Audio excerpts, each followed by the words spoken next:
Oh oui, oh oui.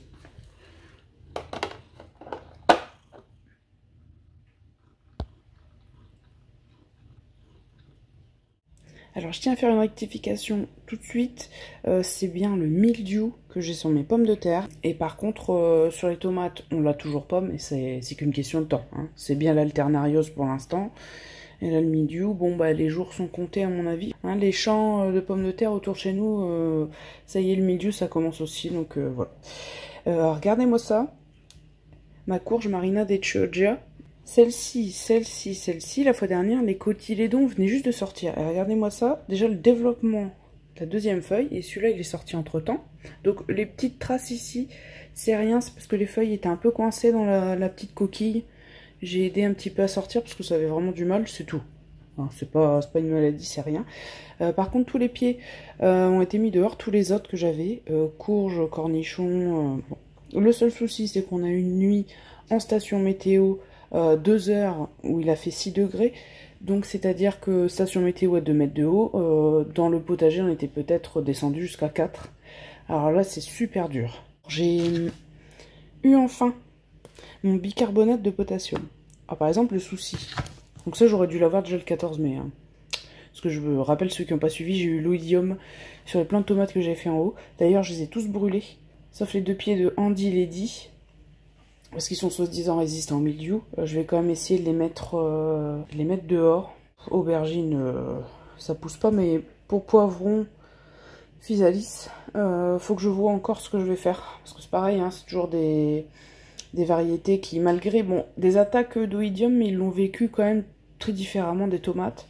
Par contre, dehors, les attaques de mildiou, je sais pas trop ce que ça va donner. Donc, est-ce que je leur donne une chance aussi en intérieur? En tout cas, j'ai déjà les pots pour faire une tentative, hein, ici. Pour sauver les meubles et faire une tentative en pot dans la maison. Enfin, à l'étage, là où il y aura le plus de lumière. Mais je sais pas trop ce que ça va nous donner.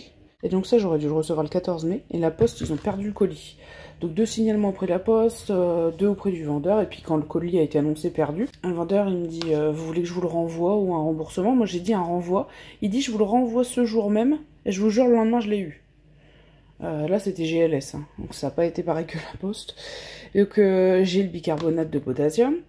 Alors par exemple pour les plants en intérieur je peux m'en servir. Bon à mon avis ça peut griller les feuilles autant.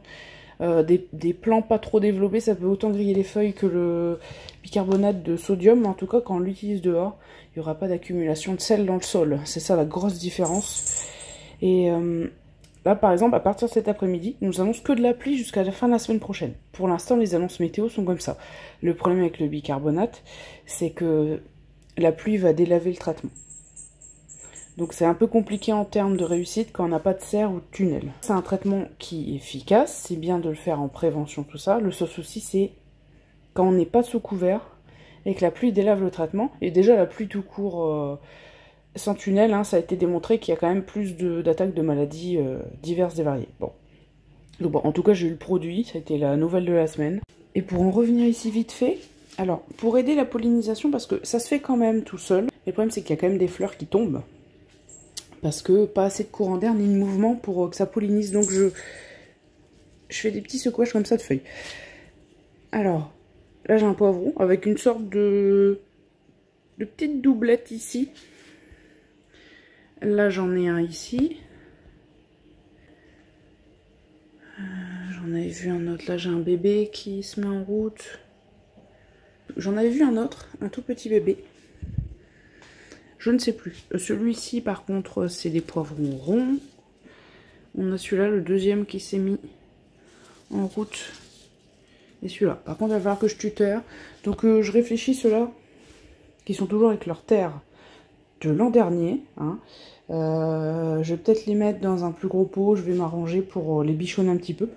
Parce que eux, ils iront pas dehors, hein, du coup. Hein. Avec tout ce qui arrive. Ah, ben, il est là, le petit, en plus. Pas envie de les sacrifier. Et après il y a lui aussi. Donc ça fait un moment hein, qui me l'a fait ce poivron là, mais je crois qu'il a besoin de... Le pied a besoin d'être un peu bichonné aussi. Bon là j'ai 2 nouvelles fleurs. Il y en a une qui est en train de défleurir, mais je vais aider un peu là. Voilà. Bon le gingembre, il me fait des tiges en plus, mais je crois qu'il va jamais aller dehors parce que... avec des nuits aussi froides, ça adore la chaleur. Hein. et il faut beaucoup d'eau et vraiment des températures très tropicales hein, pour le gingembre. Alors là, c'est pas du tout... On est mal barré, vraiment très mal barré. Hein, bon.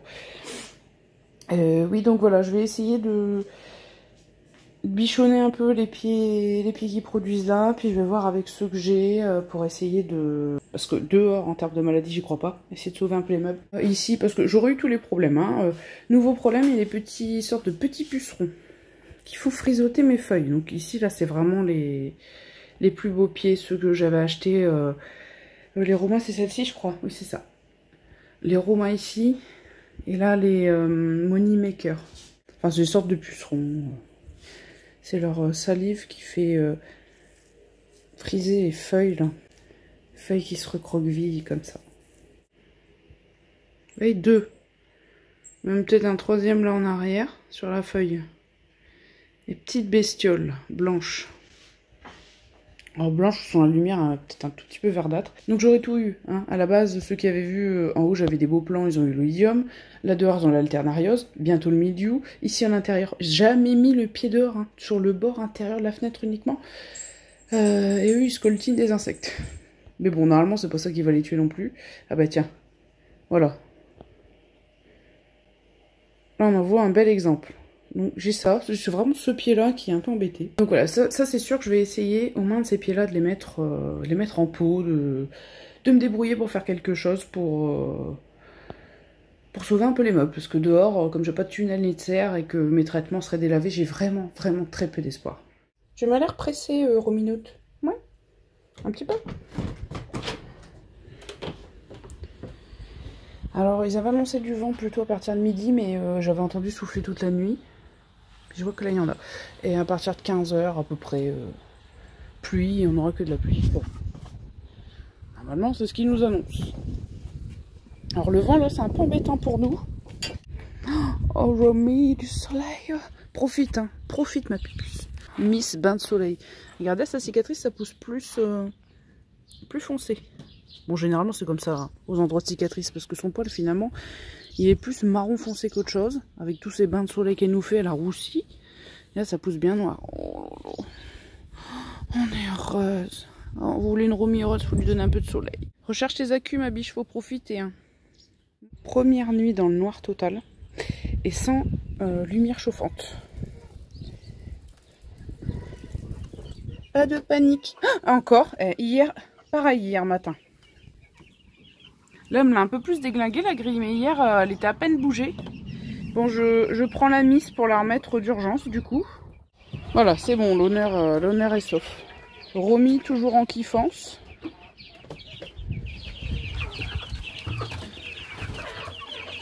Et doucement, mes bijoux.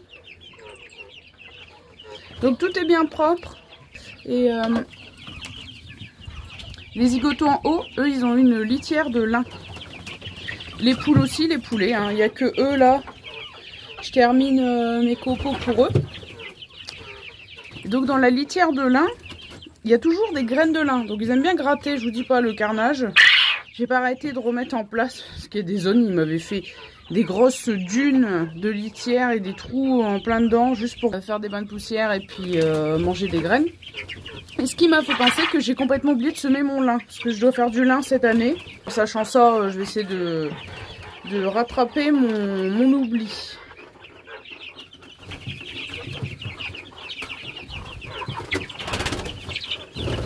Bon, c'est un peu agité. On va rentrer 2 secondes. Comme maintenant la nuit noire.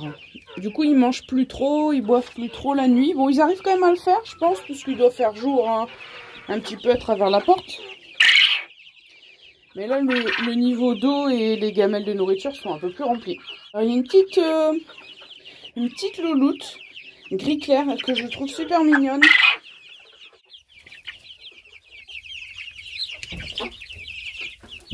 Donc je sais pas ce que ça va donner une fois adulte, mais oh là là, toi tu vas me faire tomber. Allez, descends s'il te plaît. Voilà. Parce que ça va donner plus tard, puis après avec la consanguinité, je suis pas censée garder. Alors sauf si elle a la fille de Nounoute, hein, une noire avec une touffe sur la tête, là je dis pas, je peux craquer. Hein. Alors, à la base mon plan, je sais plus si je l'avais dit la semaine dernière, c'était que tout le monde puisse aller dehors en même temps. Bon, sauf les cailles, c'est pas la peine de le dire. Comme ça, il n'y a pas d'intégration à refaire. Tout le monde est habitué et tout. Sauf que là, on a un corbeau qui rôde, mais vraiment beaucoup. Il s'est même perché sur le bord de l'enclos des poulets cette semaine. D'ailleurs, il y a un poulet qui a voulu charger. Au même moment où je l'ai vu et où je l'ai chassé, j'ai vu qu'il y avait un poulet qui chargeait, qui se dirigeait et qui fonçait droit sur lui. Bon.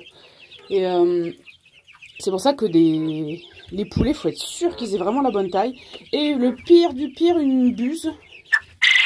Buse épervier. Bon, écoutez, je suis pas une experte pour distinguer, mais en gros, on va dire un prédateur de type rapace carrément, qui rôde parfois, passe pas au-dessus du terrain, mais dans le champ à côté, il survole. Donc vraiment, c'est pas rassurant du tout. Il faut vraiment que les petits, ils aient une belle taille. Bon, sauf que là, les grands, ils sont très grands. Mais actuellement, tant qu'il y a les 9 poulets, la question se pose même pas.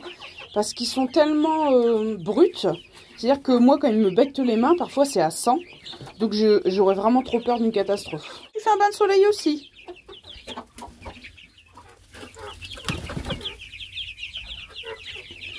Pour l'instant, on reste comme ça. On avisera petit à petit. Alors oui, ils ont fait des bains de poussière à foison. Parce que là, j'ai augmenté un peu le taux de cendre par rapport au sable. Alors là, on a de la poussière. En veux-tu, en voilà. Hein.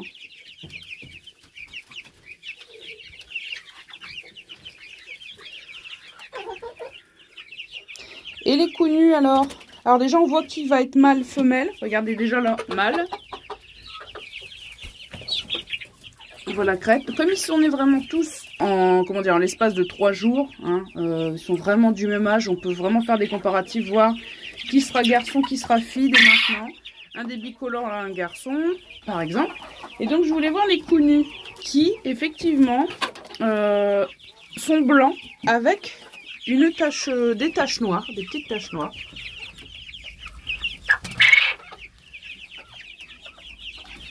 Où est la sœurette? On va refilmer les deux parce que j'ai perdu de vue. Une des deux. Et la deuxième. Et la deuxième. Fais voir ta tête. Voilà, donc blanc avec tache noire. Bon, de toute façon, c'est pas prévu que j'en garde, hein, mais c'est vrai que j'aurais eu toutes les couleurs. Du rouge, du noir, puis là maintenant du blanc. Bon, pas du blanc pur, hein, mais c'est marrant, finalement. Les mamans, c'était, bon, je sais pas, la couille noire, comme elle me fait beaucoup des œufs à double jaune, je sais pas s'il y a quelques œufs non doublés qui sont passés pour être fécondés, mais sinon, les mamans, c'est que du roux et du noir. Avec un père gris, mais j'ai quand même eu du blanc, avec des taches noires. On va mettre le petit œuf au-dessus. Ben, faut que je range ma pince. J'ai pris la poussière parce que il y avait une caille mâle qui avait mal usé son bec. Il était un peu trop long, donc j'ai raccourci. Je me demande si c'est pas lui d'ailleurs.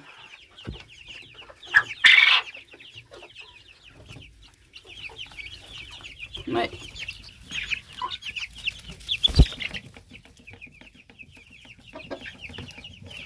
Et puis j'ai essayé de faire une petite pointe. Donc ils arrivent tous à se l'user, hein, parce que de toute façon, il y a le mur, il y a le sol en dégageant un peu la litière et tout. Automatiquement, il se frotte le bec hein, pour se l'user un peu, mais lui, je sais pas ce qu'il a fait, il a complètement loupé les étapes. Hein. Donc c'est pas dramatique, on coupe, on essaie de faire ça bien. De toute façon, il n'y a pas de vaisseau sanguin dans ces cas-là, c'est vraiment des excroissances de cornes, et ça saigne pas quand on coupe. Faut pas aller trop loin, bien sûr. Donc voilà pour eux. J'ai un petit truc à vous montrer. Et puis après on fait les poules. Alors l'évolution de mon Eucher, mes 2 Euchers même. Ils se sont déjà bien enfeuillés. Et puis alors ils font des fleurs. Malgré les excès d'eau, hein. J'avais peur parce que ça n'aime pas trop justement les excès d'eau. Je sais pas s'il me reste la photo, je vous la mets. Ce quoi ressemblait la spirée du Japon qu'il y avait ici avant. Qui était bien triste.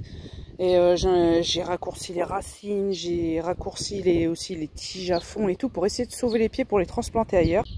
Je dis les pieds parce que j'ai fait pareil pour... bon là par contre ça va pas trop pousser l'œillet. j'avais fait pareil pour la Potentile. Et je vais vous montrer qu'il y a eu une reprise. Le deuxième œillet que j'ai mis plus loin, c'est pareil, enfin même pire. À peine un peu poussé, mais pas trop. Hein, et puis voilà, mais ils ont tous repris. Hein. Et ils vont monter, enfin ils montent en graines, ils vont faire des fleurs déjà avant. Les sédums. Et j'ai récupéré, alors je pense que c'est pareil, ça doit être un sédum. Et une petite hier, hein, c'est vraiment tout frais. Et ce sédum ici, là.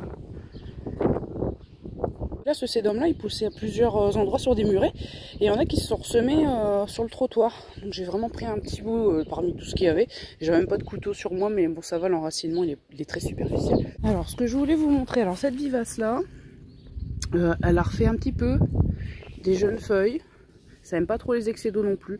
C'est pas prodigieux. Bon, après, il fait pas chaud non plus, on va dire. Bon, elle est pas morte. Elle se développe un petit peu sans plus. Bon. Mais regardez-moi ça, la Spiret du Japon. Donc, les racines ont été raccourcies un bon 3/4. Hein. Ici, tout coupé à ras. Et là, ça m'a buissonné. Alors, ça, c'est pas de l'herbe, c'est mes muscaries. Vous voyez, ça fait des petites graines noires. Donc, après les fleurs bleues, hein, parce que les miens sont bleus. Hein, il y a plein de couleurs différentes. Les petites graines noires qui vont dans le sol, et après ça fait des petits bulbillons. C'est ça que vous voyez les tiges là. Sinon, je suis là super contente. Et la Potentile qui a repris aussi, donc ça c'était coupé très court. Là il y a 2 branches qui ont bien repris. Et ben franchement, bon celui-là je savais qu'il était encore un peu en vie. La Spiret du Japon, je fais très peu d'espoir, surtout après mon gros scalpage. Et ça a repris. Bon, le lupin, ça y est, on a passé la période la plus belle. Je sais pas, je pense que je vais peut-être essayer d'être sérieux cette année, tailler tout ce qui est en train de faire des graines. Pour n'avoir que les fleurs, sans trop avoir le côté pas très joli de ça. Véronique, hein, j'avais coupé toutes les feuilles qui avaient été grillées par le froid et tout cet hiver. Puis on va avoir des fleurs beaucoup, je vois en arrière, par rapport à ce que c'était. Il y aura que les fleurs qui vont ressortir, on va plus voir toutes ces tiges à moitié mortes. Donc pour le champ de patates, il est juste là, à l'arrière du champ de blé. On a été inspecté avec ma mère mercredi. On a vu qu'il y avait des pieds qui avaient le mildiou. Et la veille, le mardi, on s'est baladé dans le village d'à côté. Vraiment à côté, il y a un agriculteur qui parlait en haut-parleur au téléphone avec quelqu'un justement. On a surpris la conversation. Et il parlait des zones qui n'avaient pas encore le problème. Et lui, sur son champ, il avait déjà constaté, donc vraiment le village à côté, hein, des pieds qui étaient attaqués par le mildiou. Il avait l'air un peu catastrophé, il a dit ça y est, ça commence, bon bref. Donc, faut pas se leurrer, hein, c'est qu'une question de temps pour que ça atteigne les tomates. Bon, les gamelles d'eau, ça a été rempoté. On n'a plus qu'à sortir. Alors, j'ai passé un coup de raclette, j'essaie de mettre au propre. Et ici, j'ai refait des tonneaux de nourriture. Donc ça c'était jeudi, hein. J'en ai réutilisé un peu du coup depuis. Celui-là était un tout petit peu moins rempli que celui des poules, mais presque pareil. Là c'est que du concassé. Puisque messieurs les poulets, les gros poulets, ils veulent toujours pas manger de grains entiers. Alors ils ont fini par manger un peu de pois, mais toujours pas le maïs. J'ai jamais vu ça. Encore que le pois ça passe jamais, j'ai déjà connu, mais le maïs... c'est rare. Bon, à la limite, il vaut mieux qu'ils mangent du pois que du maïs, parce que du pois a plus de protéines. Mais du coup, j'ai complémenté avec des miettes poussin. Et puis les poules, ici. Donc elles, bien sûr, elles ont du grain entier avec. On a un peu plus de variété de grains. Et elles, c'est plus granulé. Bon, par rapport à ce que j'avais... et je sais que les poules, elles préfèrent des plus grosses particules. Donc du coup, mes granulés sont partis pour les poules. Et mes poussins pour les poulets. Ça, à la limite, ça me sert quand même. Qu'il y ait des plus petites particules dans ce mélange-là. Comme ça, je commence à l'intégrer aux miettes poussins. Oh, coucou Romy! Je commence à l'intégrer aux miettes poussins des poussins, cailles, tous ceux du bâtiment. Là, pour l'instant, je suis à peu près à... C'est au cours de la semaine, hein, je suis passée de 100% de miettes poussins à 1/5 de presque à peu près 20%, ouais, de grains mélangés avec. Ça va, Romy Chute? Bah, tu vas pas faire ta toilette ici, Biquette. Ah, ça fait un moment qu'elle n'a pas inspecté, là. On va mettre les gamelles. Bijoute.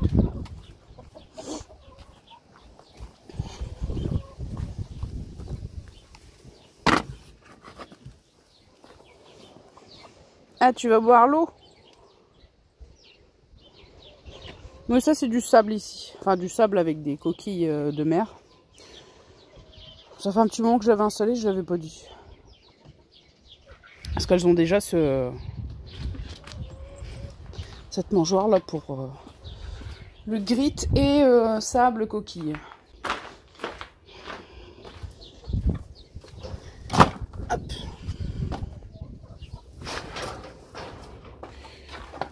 J'ai refait un seau de graines fermentées hier, hein, tout fraîchement fait.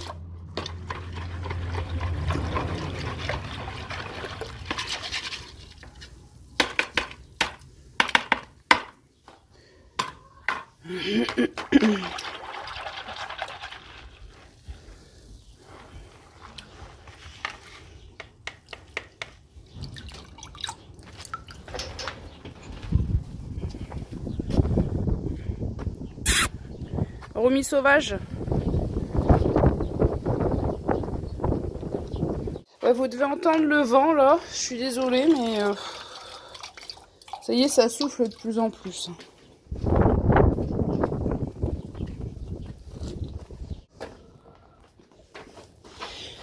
Oui, donc voilà, la litière de lin. Et ouais, il faudrait que je vous montre. On voit des petites graines. Je vais peut-être le mettre dans une pelle.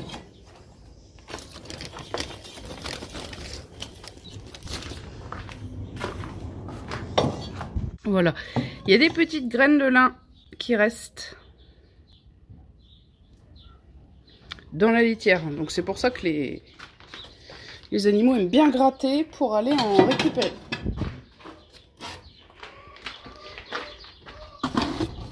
Bon, ça c'est du sable, j'avais juste oublié de le ranger.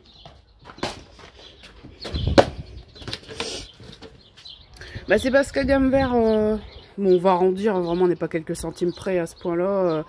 On a 14 € les copeaux de bois. Puis là, point vert, je crois que c'était 12-13 cette litière là. Donc c'est pour ça que la nouvelle balle de litière, j'ai pris celle-ci. Mais voilà, ça dépend surtout des occasions que j'ai en termes de prix. Hein, c'est surtout ça la raison. Attention! Allez-y. Bella, j'ai pas réussi à la choper. Je me suis motivée hier j'ai fait tellement de trucs là. Pour la gale des pâtes, parce que le soir c'est compliqué. Hein. 22h30 quand on peut enfin fermer tout le monde, que tout le monde va coucher. Donc c'est tardif. Selon les horaires pour manger tout ça, pour monsieur, c'est pas évident. Bon. Donc j'ai essayé de la choper, et puis quand j'ai fait les pâtes de Nounoute, Nounoute elle hurlé, elle a fait peur à tout le monde, alors plus moyen de choper Bella. Et puis j'ai réussi à attraper Paillette aussi.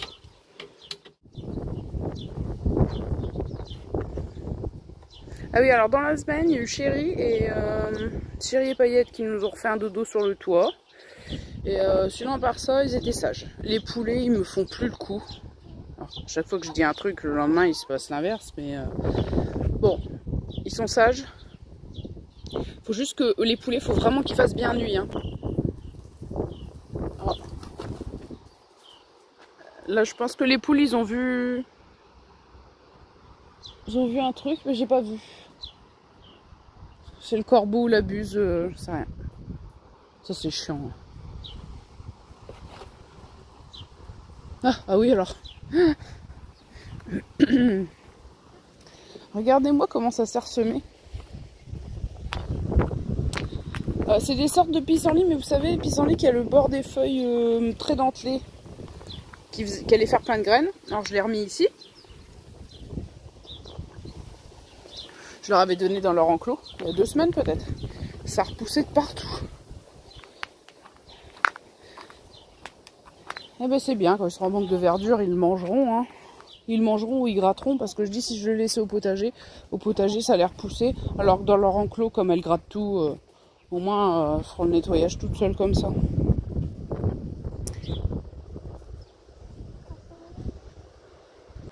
Romy, tu veux sortir de l'enclos, mon bijou? Tu me dis, hein. Elle s'est passée par au-dessus, mais bon. Idéalement, c'est quand elle passe sur la porte. Là, on est 100% sécurisé, mais avec ces soucis de ventre, peau de ventre ouvert de l'autre fois, je me méfie quand même.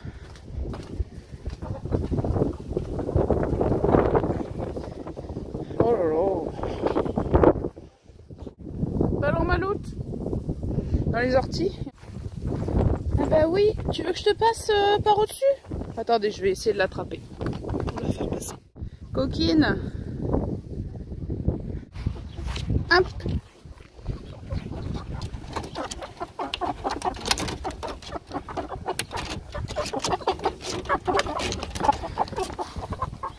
Allez-y. Non mais au lieu de vous mettre bien en arc de cercle, voilà. Ouais. Nous faut une petite mue aussi, hein, parce que là ça a été changé hier. On était plus en fin qu'en début d'après-midi, puis oui les plumes. Comme dans le bâtiment, c'est pareil. Ils savent même plus en quelle saison on est, les pauvres bêtes. Nous non plus d'ailleurs.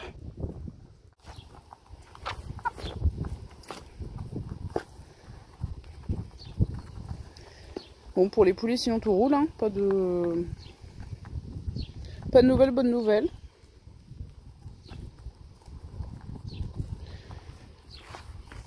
Attention! Alors là, comme ils sont occupés à manger, ça va. Mais le soir, quand je retire la mangeoire et qu'ils sont pas bien endormis et tout, c'est là qu'ils visent la main, il faut faire gaffe.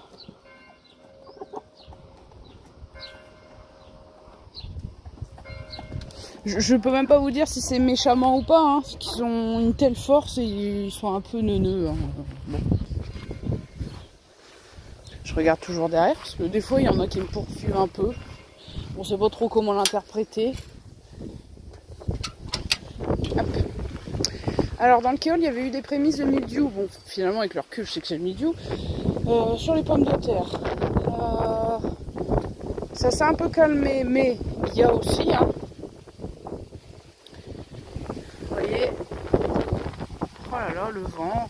Il y a des feuilles grillées, des tronçons de tiges, tout ça, ça commence. Mais ici, c'était même pas le but, hein, d'avoir des pommes de terre. Donc je pense que on va arracher un peu, on verra ce que ça donne ici. Les fraises, on a toujours un souci, bon, c'est pas prêt de s'arranger avec les pluies qui nous annoncent, de fraises qui pourrissent sur pied.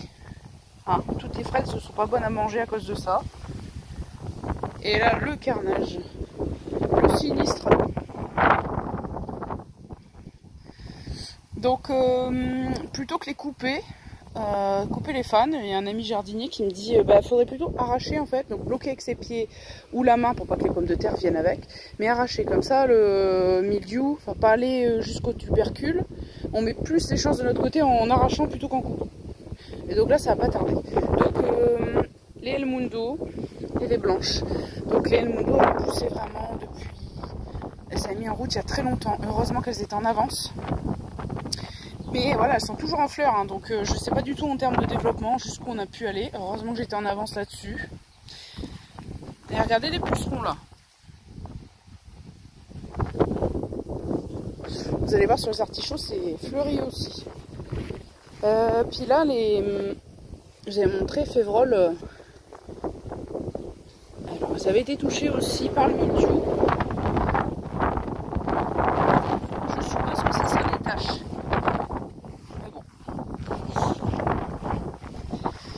Il y a une zone nettoyée là. Je commence à mettre de la litière.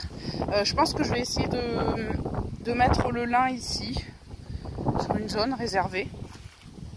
Donc ça sera une zone qui sera paillée. Parce que c'est ici l'année prochaine, il y aura les tomates, poivrons et tout. Donc je ne mets vraiment aucun légume de cette famille là ici. Pour pas contaminer une quelconque maladie pour l'année prochaine. On espère que la saison va se prêter un peu mieux à la culture. Hein, bon. Mes échalotes.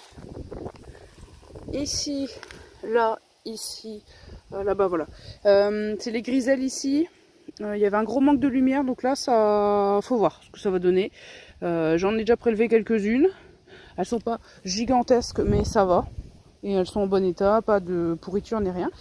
Et puis j'avais des carottes dans cette zone. Là, c'est encore des échalotes. Carottes, donc celle-ci ça va un peu mieux.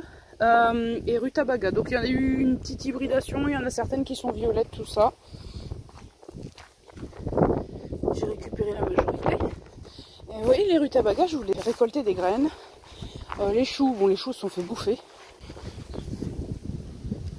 Regardez les rutabagas, ils se sont fait bouffer. Rongés totalement. Vidés de leur substance par je ne sais quoi. Donc c'est pour ça que ils allaient me faire des graines et d'un seul coup ils ont disparu. Et du coup il me reste que la roquette. J'ai prélevé d'ailleurs un pied. Pour qu'on puisse travailler sur la zone sans trop se soucier. J'ai prélevé un pied pour récolter ces graines et j'ai mis là. Et après ici il y a beaucoup de graines de mâche.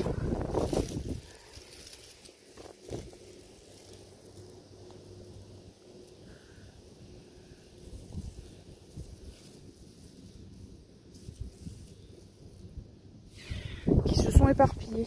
Alors est-ce que je dépaillerai juste un petit coin ici par des mâches cet hiver, je sais pas, peut-être. Alors ici on a nettoyé un peu, pareil. On en fait des taches hein, sur les feuilles. Vous voyez les taches jaunes un peu. Ah, il y a des spores de champignons en dessous. Vous allez peut-être pas vous en rendre compte avec un peu plus de recul. Ça fait des zones un peu blanches. Donc les champignons de toutes sortes, on y a droit. Donc ces petits artichauts là, ils ont l'air encore épargnés par l'attaque des pucerons. Mais alors ici là vraiment...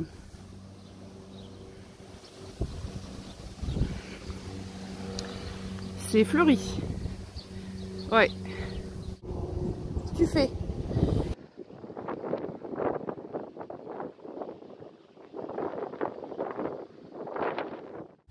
Framboise. Oh. Petit souci ici. Bah, écoutez, je retire.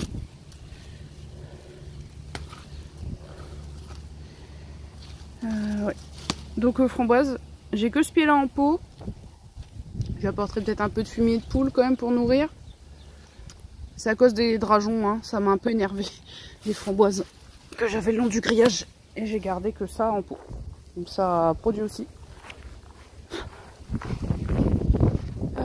Alors, les courges qui ont survécu à l'attaque des limaces, parce qu'au début c'est ça le problème, hein. Au moment, la première tentative d'implantation, ils sont assez robustes pour se coltiner du 4 degrés et survivre.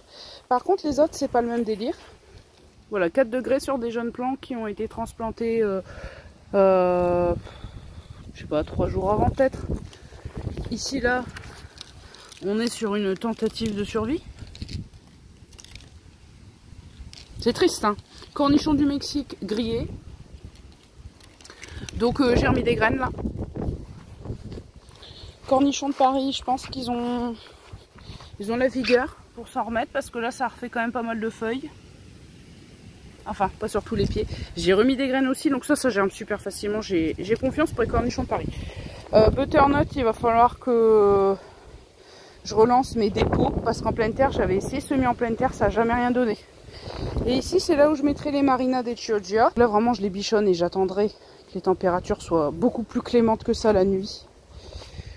Courge du Mexique. Donc, ces deux pieds-là étaient déjà là avant. Bon, celui-là est un peu galérien. Bon. Et les 3 nouveaux, ils sont là, mais ils ont pas mal de vigueur.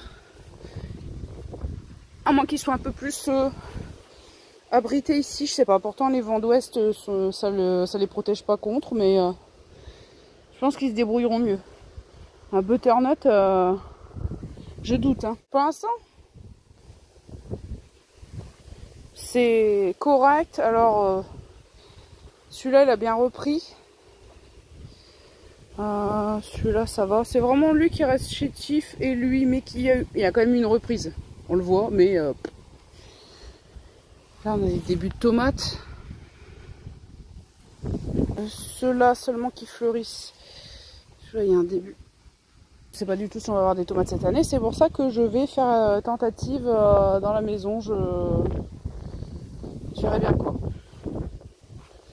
Donc là, ça rebuissonne. Hein. après mes coupages à ras. Hein, je vous dis, ça faisait bien plus de 2 mètres de haut, ma bête épinard. Donc je préfère limite que ça refasse des petits buissons. Donc là, malgré tout, ils veulent refaire des graines. Je peux les récolter, ça me dérange pas. Ça sera plus gérable que ce que c'était. Quelques petites touffes pas très hautes par-ci par-là. Oh, bah, j'ai vraiment pas fait gaffe. Hein. Ouais, des framboises, framboises jaunes. Il y a un pied qui a quand même survécu là. Je verrai bien. De toute façon, les pots autour du bassin, ça fait un moment que je l'ai changé parce qu'avec le taille bordure, il y a des pots qui se sont fait trouer. Donc je voulais mettre du plus grand et refaire ça bien, puis remettre à implanter éventuellement des pieds, les autres pieds de framboise. Parce que mes pieds sont partis chez mes parents. Mon père il a dépiqué le plus gros, puis il a pris chez lui. Mais ça date pas d'hier, hein, ce que je dis, c'était il y a 2 ans, je crois. Bon. Et kiwi. Alors là, il est fan. Donc on verra bien ce que ça va nous donner en termes de récolte. Mais alors, avec l'humidité qu'on a eue, on va dire que je suis pas envahie par l'espoir, quoi. Bon. Donc mon kiwi, enfin kiwi, pardon. Il s'y plaît sacrément mieux ici que là où il était avant. Là où il y a un lilas maintenant à la place. Et celui de Willem, celui qu'on a eu cet hiver. Ça c'est les échalotes classiques. Il se débrouille. Il est pas mort, c'est déjà ça. Et les pois. Je vois par rapport aux pois gourmands, hein, on n'est pas du tout sur la même fulgurance de pouce. Pourtant c'est du temps pour eux. Hein. Humide, pas très chaud, tout ça. Voilà, c'est des pois provençaux ceux-là. J'ai vidé le paquet de ce qui me restait. Parce que j'en ai encore d'autres variétés. Mais celui-là, c'est vrai que j'étais pas, par rapport aux promesses faites, j'étais pas très satisfaite. Mes haricots. Donc j'avais semé ça. Demain, ça fera 2 semaines. Et c'était de mes graines. Alors, je sais pas ce que ça allait donner. Il y en a peut-être quelques-unes qui n'ont pas germé. Mais c'est tout. Donc...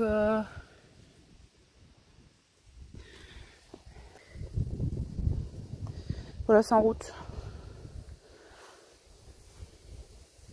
Et puis voilà. Hein. Donc on verra bien les avancées d'ici la semaine prochaine. Et puis c'est un drôle de mois de juin. Hein. Allez, à plus.